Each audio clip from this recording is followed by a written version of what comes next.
Sayyidatina Aisyah, kan? Nabi baring di paha dia. Jadi Nabi baring, Nabi tertidur.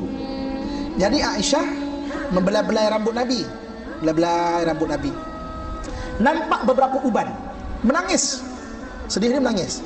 Tak perasan air mata dia jatuh kena muka Nabi. Nabi terjaga, Nabi tengok Aisyah. Kenapa Aisyah? Apa kata Aisyah? Wahai Rasulullah, aku tengok uban, aku sedih. Tak lama lagi kita nak pisah. Maka Nabi kata, wahai Aisyah, ya, kita berpisah benda yang menyedihkan, tapi ada lagi benda yang paling menyedihkan kita bangsa manusia, kan? Apa dia, wahai Rasulullah? A'udzu billahi minasyaitonir rajim. Muslimin dan muslimat rahmatullah sekalian. Okey. Yang kelima.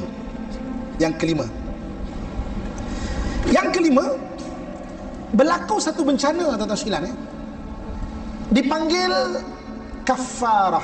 Kafarah ni penghapusan dosa. Penghapusan dosa, Sebab dalam hadis Nabi SAW ada menyatakan ma asabal mu'min, kan, tidak menimpa orang mukmin itu minal hammi wal hazan, daripada uji-ujian yang menyebabkan dia sedih. Hammi wal hazan ni, kata Syekh, apa beza hammi wal hazan? Kita selalu doa, disuruh doa, Allahumma inni a'udzubika minal hammi wal hazan. Hammi ni sedih yang telah lepas, hazan sedih yang akan datang. Dan hammi ni orang sedih, teringat sedih lepas. Hazan yang sedang berlaku ke depan ni. Betul lah, tahzan, jangan kamu sedih benda sedang berlaku ni. Hammi ni yang menghantui kita, pengalaman-pengalaman yang lalu, ma asabal mu'min, tidak menimpa satu orang mukmin minal hammi wal hazan, daripada kesedihan hammi dan juga al hazan, hatta syaukah, sehingga ni duri yang mencucuk dia ni, illa kaffarallahu lahu khataya, kecuali Allah ampunkan segala dosa-dosa dia. Tuan-tuan sekalian, kadang-kadang dosa kita ni ada yang kita tak perasan tau. Kita buat dosa, ada yang kita perasan, ada yang kita tahu sebenarnya. Saja nak sakitkan hati isteri, ada orang tahu. Saja nak sakitkan hati suami, kadang dia tahu apa dia buat, dia tahu. Ada kita tak perasan. Sebab tu tuan-tuan sekalian, kita duduk antara dua sujud, kita minta doa 8 benda. Duduk antara dua sujud kita setiap solat tu minta doa 8 benda. Ada orang cakap, baru tahu Ustaz, doa rupanya. Orang baru tahu rupanya. 8 benda. Okey, pendekkan cerita. Yang pertama, Rabbighfirli. Yang terakhir, wa'fu anni. Kan, Rabbighfirli warhamni wajburni warfa'ni warzuqni wahdini wa'afini wa'fu anni. Apa beza Rabbighfirli dengan wa'fu anni? Rabbighfirli, Allah ampunkan aku pada dosa yang aku tahu aku buat. Wa'fu anni, maafkan aku pada dosa yang aku tak perasan aku buat. Ada dosa kadang-kadang kita minta ampun pada Allah yang kita tahu dan kita tak perasan. Kita bercakap menyentuh orang lain, kita tak perasan kadang-kadang. Jadi kadang-kadang ada dosa-dosa yang kita tak perasan. Sebab kita tak perasan, kita tak minta maaf, kita tidak minta ampun pada Allah Subhanahu wa taala. Jadi Allah Subhanahu wa taala yang Maha Pengasih, Allah Subhanahu wa taala nak bersihkan kita ni, Allah datangkan beberapa bencana, beberapa ujian, yang dengan itu menjadi kafarah ataupun penghapusan dosa buat kita tu. Sebab dosa ni benda yang membebankan kita, tuan-tuan sekalian. Membebankan kita. Satu hari Sayyidatina Aisyah, kan, Nabi baring di paha dia. Ini masyhur, Nabi kalau balik di kejauhan, Nabi baring di paha Sayyidatina Aisyah. Sunat abang-abang, ayah-ayah saya sekalian, balik baring kat paha isteri, sunnah tu. Tapi isteri kena dengar kuliah juga. Kau tak ada terkejut nanti. Apa terbiat abang tak pernah buat, kan. Sunnah. Jadi Nabi baring, Nabi tertidur. Jadi Aisyah membelai-belai rambut Nabi. Belai-belai rambut Nabi. Nampak beberapa uban. Kalau itu ikut kitab Syama'il Muhammadiyah, uban Nabi ni tak banyak tau. Hanya beberapa helai saja. Nampak beberapa helai uban Nabi. Maka tiba-tiba Aisyah jadi sedih. Menangis. Sedih dia menangis. Tak perasan air mata dia jatuh kena muka Nabi. Tak perasan, Nabi terjaga, Nabi tengok Aisyah. Kenapa Aisyah? Apa kata Aisyah? Wahai Rasulullah, aku tengok uban, aku sedih. Sebab uban ni seolah-olah bercakap, tak lama lagi kita nak pisah.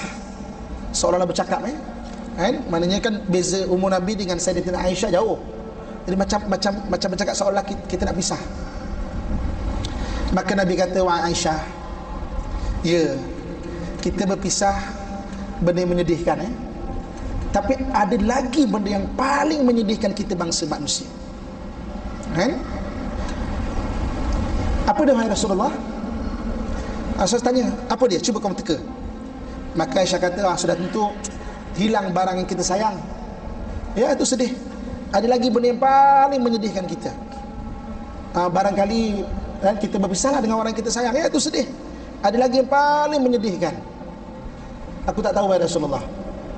Tuan-tuan sekalian, benda yang paling menyedihkan kita bangsa manusia, ketika kita diiring ke kubur, kita melihat dosa-dosa kita ikut sekali. Rupanya banyak lagi tak taubat. Paling menyedihkan kita bangsa manusia. Paling menyedihkan. Kan? Jadi sahabat-sahabat dengar benda ini menangis. Sahabat-sahabat menangis. Kalau kita pergi di Madinah, dekat Raudhah tu ada tiang Aisyah, ataupun dipanggil tiang taubat. Sebab tahunya besarnya taubat dalam kehidupan manusia. Sahabat-sahabat menangis. Kan? Macam kita tak perasan kadang-kadang, kan? Maka diberitahu antara benda yang boleh menghapuskan dosa adalah benda-benda musibah-musibah. Maka lapanglah hati para sahabat yang terkena musibah. Kemudian bagi orang beriman ni Allah sebut lahum maghfiratu wa ajrun karim. Dalam Quran Allah sebut benda tu. Maghfirah ni tuan-tuan sekalian, kalau ikut kaedah bahasa Arab lah, ya, dia sebagai masa, isim zaman ataupun masa. Masa ni, maghfirah di sini ada dua masa. Kalau kita tak minta taubat pun, dengan kasih sayang Allah boleh memberi ampun kepada manusia. Yang pertama bila? Tadilah, ketika diusung ke kubur. Yang keduanya ketika timbang amalan bagi orang beriman. Kalau tak ditaubatkan, lahum maghfiratu wa ajrun karim. Sebab benda dosa ni benda yang membebankan, menyedihkan kita, tuan-tuan sekalian. Sedih tau. Ketika masuk ke kubur nak menjerit, tak ada siapa boleh dengar. Kita menjerit, anak-anak isteri tak dengar. Tolonglah minta ampunkan, tolonglah anak-anak soleh, tolong doakan ayah ni, tolong doakan papa ni, tolong doakan abah ini. Tak dengar. Kalau anak soleh ada ilmu, dia boleh mohonkan ampun. Allahumma ighfirli zunubi wali walidayya warhamhuma kama rabbayani saghira. Kalau anak yang kurang soleh, dan lepas tanam berebut harta pusaka, mak bapak tak doakan, malu tak sedih, tuan-tuan sekalian? Besok kita kat kubur orang sebelah, pagi datang pahala Fatihah, pahala istighfar. Petang, datang lagi pahala Fatihah. Malam, datang lagi pahala Fatihah. Kita tanya malaikat, anak aku ni tak baca Fatihah untuk aku ke? Tak ada, anak kau kerja main golf aja ni. Ini maghrib pun terlepas, isyak dah buat dah tak ni. Tuan-tuan sekalian, sedih lah, kan? Kalau tak dipesankan, pesankan ke anak-anak kita, kan? Jadi balik pada pengajian kita, bencana ini antaranya adalah untuk menghapuskan dosa kita. Dan dosa-dosa ni dia adalah benda yang paling menyedihkan kita, tuan-tuan sekalian, kalau kita masuk ke kubur, kan? Dan benda itu tidak diampunkan oleh Allah Subhanahu wa taala.